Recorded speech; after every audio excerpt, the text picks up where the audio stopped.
Last problem के अंदर मैंने वेलोसिटी डायग्राम बनाया था। इस प्रॉब्लम के अंदर मैं एक्सेलरेशन फाइंड आउट करके बताऊंगा आपको एट पॉइंट बी पर, जो कि स्लाइडर दिया हुआ है। इसके अंदर वेलोसिटी एट पॉइंट ई पर पूछी गई है, तो मैं वेलोसिटी ई पॉइंट पर भी बता दूंगा आपको। सबसे पहले जैसे आपको ये चीज़ें दिखाई दे रही हैं, और यहाँ पे जो ओमेगा दी है वो आपकी क्लॉकवाइज दी है। तो देख लेते हैं पहले जैसे आपको पता है इसका डायग्राम बनाना पड़ेगा। तो मैं इसका डायग्राम बनाता हूँ, बेसिक डायग्राम, क्योंकि ये इसको साइड में से बनाते हैं थोड़ा सा।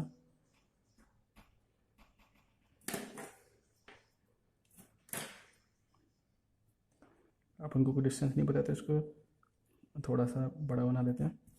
यहाँ पे जैसे दिया है 4.80 mm, तो इसको मैं सेंटीमीटर में भी कन्वर्ट कर सकता हूँ। जैसे ये इसको कन्वर्ट करूँगा, जैसे यहाँ पे स्केल मान लेता हूँ 480 mm इज इक्वल 4.8 सेंटीमीटर, और तो 1600 mm कितना हो जाएगा आपका 16 सेंटीमीटर, तो ज़्यादा बड़ा हो जाएगा ये तो इसको स्केल को थोड़ा सा और रिड्यूस कर लेते हैं, इसको 2.4 कर लेते हैं, इसको 8 सेंटीमीटर कर लेते हैं। तो ये स्केल मान लिया मैंने, थोड़ा छोटा हो गया। तो आपको दिख रहा होगा सबसे पहले मुझे एक पॉइंट को कंसिडर करके यहाँ पर 60 डिग्री का एंगल बनाना पड़ेगा। तो 60 डिग्री का एंगल बना लेता हूँ फटाफट से। सेकेंड, कहीं पे भी रख लीजिए इसको।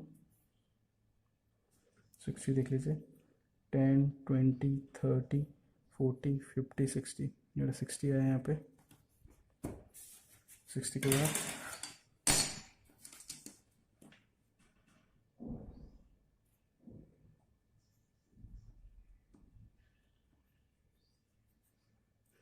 वापस कितनी है 2.4 देख लीजिए। दिस इज 2.4, मेरा 2.4 आया, और 2.4 से मुझे 8 पर जाना है। फटाफट से करते हैं, 2.4 से 8 पर जाना है। 16 होता तो अपना तो इतना स्केल ही नहीं है। तो देखिए 8 के लिए यहाँ से आए ये, तो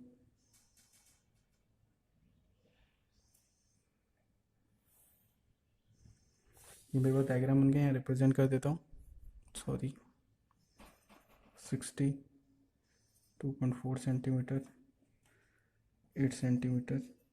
ये इससे हमें कोई मतलब नहीं है जो यहाँ पे दिया है। ये बी पॉइंट हो गया, ये ओ पॉइंट हो गया, ए पॉइंट हो गया। अब सबसे पहले मुझे यहाँ पे ओमेगा दिया है और ए दिया है, तो यहाँ से मैं वेलोसिटी फाइंड आउट करूँ। Velocity is equal r omega. R की वैल्यू कितनी दी है आपको 480, मतलब कि 0.48 मीटर मल्टीप्लाई 20, तो कितना आ जाएगा देख लीजिए।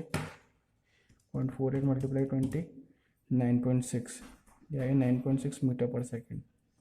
इसके बाद में वेलोसिटी डायग्राम बना लेता हूँ। मेरे को एक चीज़ फाइंड आउट हो चुकी है, क्योंकि इसकी वैल्यू क्लॉकवाइज ये तो उस पॉइंट से इधर की तरफ बनेगा। ध्यान रखना ये चीज़।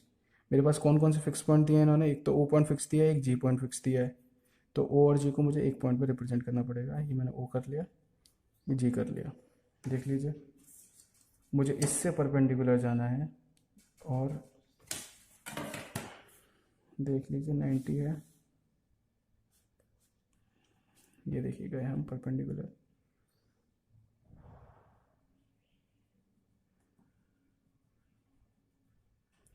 अपन की जो वैल्यू है 9.6 आई है, तो स्केल मानना पड़ेगा। स्केल मान लिया मैंने कि 9.6 मीटर पर सेकंड इज इक्वल 4 सेंटीमीटर। आगे चेंज कर लेंगे वेलोसिटीज को। तो देख लीजिए यहाँ पे ही रिप्रेजेंट कर देता हूँ। 0 है और 4 है यहाँ पे मेरा। ये मेरे को कौन सा पॉइंट आइडेंटिफाई हो गया आपके सामने, ए पॉइंट आइडेंटिफाई हो गया। इसके बाद क्योंकि मतलब स्लाइडर मैकेनिज्म जो होती है, स्लाइडर पेयर जो होता है, स्लाइडिंग पेयर होता है, उसके हमें कैसे जाना पड़ता है, पैरेलल। तो देखिए इसके पैरेलल तो आपको दिखाई भी दे रहा होगा।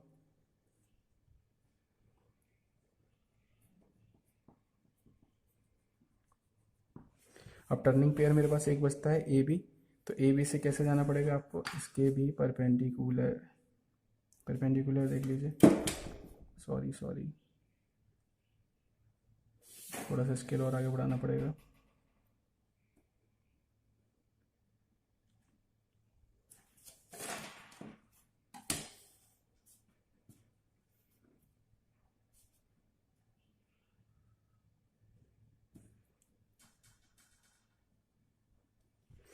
तो ये सारी चीज़ें मेरे पास आइडेंटिफाई हो गई। ये मैंने माना था 4 सेंटीमीटर, ये देख लेता हूँ, और ये देख लेता हूँ, ये पॉइंट मेरे पास है बी पॉइंट।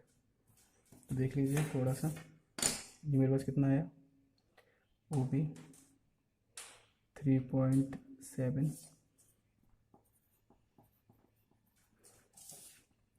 ये कितना आया 1.6 सेंटीमीटर। तो वेलोसिटी फाइंड आउट कर लीजिए यहाँ पे। देखिए ये मेरे पास पहली वेलोसिटी थी, बी ओ ए की वेलोसिटी थी मेरे पास 9.6 मीटर पर सेकेंड। तो बी ए बी की कितनी होगी ये देख लेते हैं, और फिक्स्ड के लिए भी निकाल सकते हैं यहाँ पे कितनी है आपकी। देखिए ए बी हो गया, ओ ए हो गया, ए बी हो गया, और बस इनकी निकाल लेते हैं, आगे भी देख लेंगे। ओ बी देख लीजिए थोड़ा सा, 9.6 को 4 माना तो 1 सेंटीमीटर के लिए, 9.6 डिवाइडेड बाई 4, तो 1 सेंटीमीटर के लिए आ गया। पहले कितना है, मल्टीप्लाई 3.7, पहले कितनी आई आपकी 3.7 ओ बी है, तो आई आपकी 8.88 मीटर पर सेकेंड।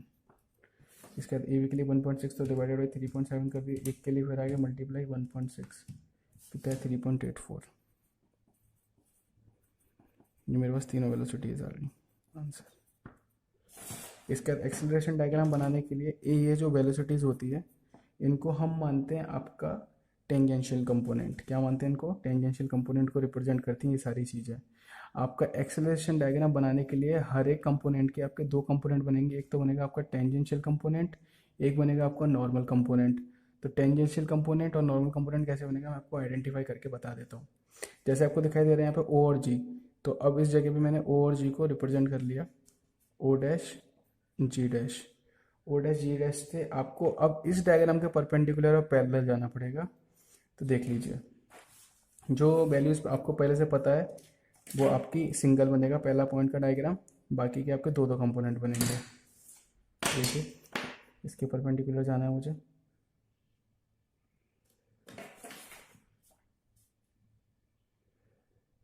ये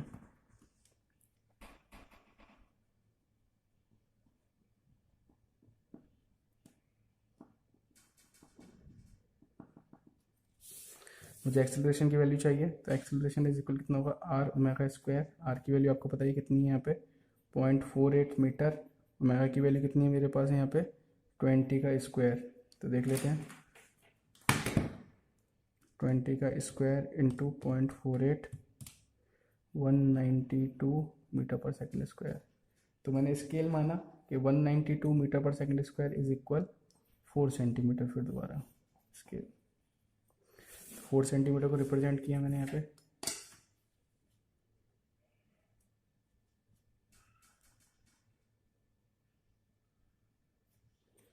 फोर सेंटीमीटर को रिप्रेजेंट किया, 4 सेंटीमीटर को रिप्रेजेंट किया, तो ये आपका जो पॉइंट आएगा ये पॉइंट आएगा आपका ए डैश। अब देखिए मुझे अगर बी पॉइंट बी वाले कंपोनेंट पे जाना है तो मुझे ए बी तो नोन है। तो ए बी आपको पता है कि अगर मुझे एक्सेलरेशन की वैल्यू निकालनी है तो आपको पता ही होगा कि इस कंपोनेंट से मैं यहाँ से ओमेगा की वैल्यू निकाल सकता हूँ। कि आपको बी ए बी की वैल्यू पता है, किसकी वैल्यू पता है, बी ए बी की वैल्यू। तो B A B is equal क्या होगा आपका radius of A B and omega of A B. तो बी ए बी की वैल्यू आपके 3.84 और आर ए बी की वैल्यू मतलब इसकी ए बी की वैल्यू कितनी है आपके पास 1600, मतलब कितना है आपका 1.6।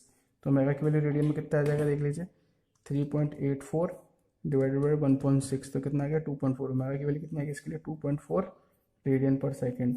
अब आपके पास ओमेगा की वैल्यू इतनी आ गई तो आपके पास एक्सेलरेशन की वैल्यू कितनी की, acceleration for A B of tangential component कितना आएगा 2.4 तो है, और आर ओमेगा स्क्वायर, आर की वैल्यू कितनी है मेरे पास 1.6 इंटू आर ओमेगा की वैल्यू मतलब 2.4 का स्क्वायर, 2.4 का स्क्वायर इंटू 1.6 कितना है 9.216 मीटर पर सेकेंड। अब एक चीज़ देख लीजिए 192 मीटर पर सेकेंड को 4 सेंटीमीटर वहाँ थे तो बहुत छोटा है, तो देख लेते हैं। देखिए 1 सेंटीमीटर का कितना आएगा 192 डिवाइडेड बाई 4, 1 सेंटीमीटर के लिए हुआ। अब कितने के लिए निकालना है, 4 सेंटीमीटर डिवाइडेड 192, और अब किसके लिए निकालना मल्टीप्लाई 9.216 216, तो कितनी आई वैल्यू? 0.192। तो इसका जो रेडियल कंपोनेंट होगा वो कितना होगा, यहाँ से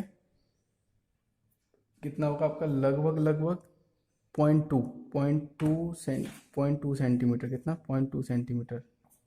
और वो कैसे जाएगा? इसके ए बी के परपेंडिकुलर। देख लीजिए, ए बी के परपेंडिकुलर।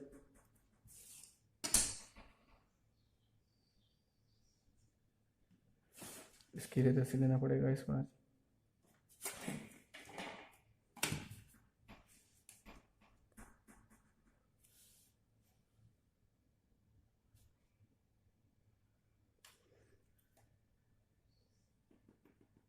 ये देख लेते 0.2 कितना होगा।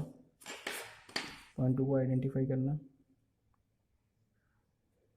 लगभग लगभग यहाँ पे ये आपका 0.2 आया। इसको बोलेंगे मैं बी टेंजेंशियल डैश। और इसके भी 90 डिग्री। कितना? इसके 90 डिग्री। तो इसके 90 डिग्री देखिए कैसे।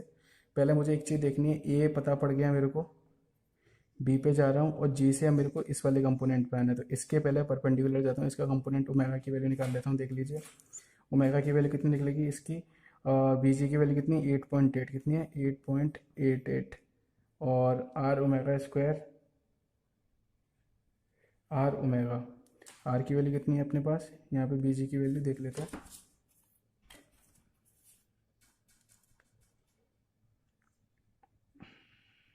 9।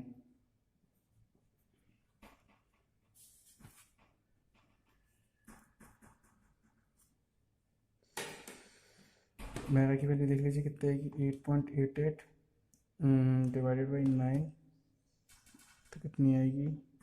सो मस्ट इसमें 9 नहीं करना है,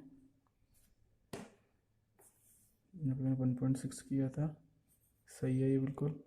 ये 9 आया तो ये आएगा 9 मल्टीप्लाई 2 1800 mm, तो 1.8 आएगा यहाँ पे। तो 8.88 इज इक्वल 1.8 इंटू ओमेगा। तो 8.88 डिवाइडेड बाई 1.8 कितना है ओमेगा की वैल्यू? 4.93। तो इसलिए एक्सेलरेशन टेंजेंशियल कंपोनेंट फॉर जो भी आपका ओ बी कंपोनेंट कितना आएगा? आर की वैल्यू कितनी? 1.8 और ओमेगा की वैल्यू कितनी? 4.93 का स्क्वायर, इसका स्क्वायर इंटू 1.8, ये वैल्यू बड़ी आएगी 43.80। अब इसको सेंटीमीटर कन्वर्ट करना है। देख लीजिए 4 डिवाइडेड बाई 192 मल्टीप्लाई 43.80 कितनी आई? 0.1925। तो इस जगह से मुझे इसका जो कंपोनेंट जाएगा वो इसके परपेंडिकुलर जाएगा। देख लीजिए इसके परपेंडिकुलर जाना है कंपोनेंट, यहाँ से इसके परपेंडिकुलर।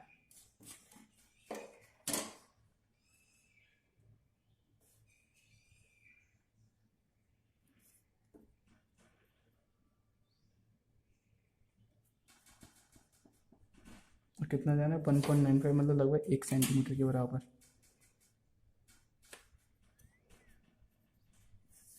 ये आपका जो कंपोनेंट आएगा वो आएगा आपका ओ से बी की तरफ जा रहे हैं। तो देखिए ये आएगा आपका बी टेंजेंशियल टू कंपोनेंट। अब इससे जो लाइन आएगी इसके जो 90 डिग्री पे होगी और इसके जो 90 डिग्री पे होगी वो आपके जहाँ मैच करेगी। वो आप देखिए यहाँ पे इसको लेना पड़ेगा यहाँ से डायरेक्ट, ये 90 डिग्री ये बताएगा। और इसको आपको आगे ड्रॉ करना पड़ेगा, इसका नॉर्मल कंपोनेंट है। और इस पॉइंट पे लेना पड़ेगा आपको, ये आपका नॉर्मल कंपोनेंट है।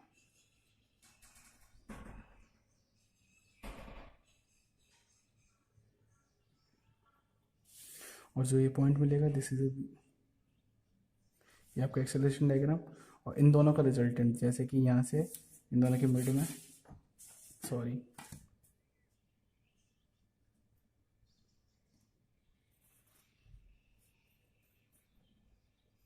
ये भी, और ये इसका जो नॉर्मल होगा ये यहाँ से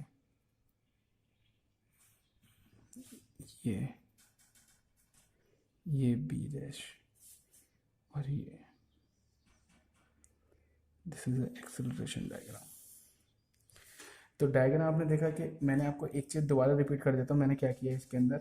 सबसे पहले मैंने जो ए बी कंपोनेंट था उसके परपेंडिकुलर लाइन ड्रॉ करी जो आपको दिख रही होगी। इससे मैंने एक्सेलरेशन की वैल्यू निकाली थी, ये मैंने बताया कि आपका 4 सेंटीमीटर आया। फिर इसके बाद मैंने यहाँ से जो वैल्यू निकाली थी उस वाली यहाँ पे मार्क किया, क्योंकि ये मेरा टेंजेंशियल कंपोनेंट को रिप्रेजेंट कर रहा था। टेंजेंशियल कंपोनेंट से फिर नॉर्मल कंपोनेंट पे आ रहे थे, क्योंकि उसकी वैल्यू वैल्यू बतानी थी। इसकी वैल्यू हमें नोन होती है। इसकी वैल्यू नोन हमारी कहाँ से होती है? हमारी वैल्यू निकलती है ओमेगा निकालते हैं पहले, फिर अपन एक्सेलरेशन निकालते हैं आर ओमेगा स्क्वायर। समझ में आया? इसके बाद सेम इधर की तरफ मेरे को यहाँ से भी इसकी वैल्यू पता थी, ओमेगा की वैल्यू पता थी, फिर यहाँ से मैंने एक्सेलरेशन निकाला था आर ओमेगा स्क्वायर। यहाँ से मैंने फिर टेंजेंशियल कंपोनेंट बना दिया। ये भी मेरा क्या है? टेंजेंशियल कंपोनेंट है। इसके बाद टेंजेंशियल कंपोनेंट से मैंने इसका नॉर्मल कंपोनेंट ड्रॉ किया, इसका नॉर्मल कंपोनेंट ड्रॉ किया, और ये मेरा एक्सेलरेशन डायग्राम बन गया। डायग्राम थोड़ा टिपिकल है, आप एक बार नहीं 2 बार बैक करके फॉरवर्ड बैकवर्ड करके आप वीडियोस को देखें, जिससे कि आपको समझ में आए। और मैं इसको थोड़ा सा और डार्क कर देता हूँ, किसी को प्रॉब्लम हो रही है देखने में। अब यहाँ पे आपको कुछ नहीं करना है, इस वाले कंपोनेंट की डिस्टेंस फाइंड आउट करनी है, इस वाली कंपोनेंट की डिस्टेंस फाइंड आउट करनी है। जो आपने 4 सेंटीमीटर माना था उससे एक्सेलरेशन निकालना है। मैं बता ही देता हूँ आपको, देख लीजिए। ये लगभग कितना आ रहा है आपके पास? 2.4 सेंटीमीटर। ये कितना आ रहा है आपके पास? 2.78 सेंटीमीटर। तो देख लीजिए 192 डिवाइडेड बाई 4 1 सेंटीमीटर के लिए। तो 2.4 के लिए कितना होगा? मल्टीप्लाई 2.4। इसके लिए कितना आएगा आपके पास एक्सेलरेशन? 115.2 मीटर पर सेकंड स्क्वायर। दूसरे के लिए कितना आएगा? डिवाइड बाई 2.4 कर लो पहले, और मल्टीप्लाई कितना कर दो? 2.78। कितना आएगा? 133.44 मीटर पर सेकंड स्क्वायर। ऐसे करके आप सॉल्व कर सकते हो एक्सेलरेशन और वेलोसिटी डायग्राम। सिंपल है। Thank you for watching. Technical classes जुड़े रहिए, शेयर करिए, सब्सक्राइब करिए और लाइक करिए वीडियो।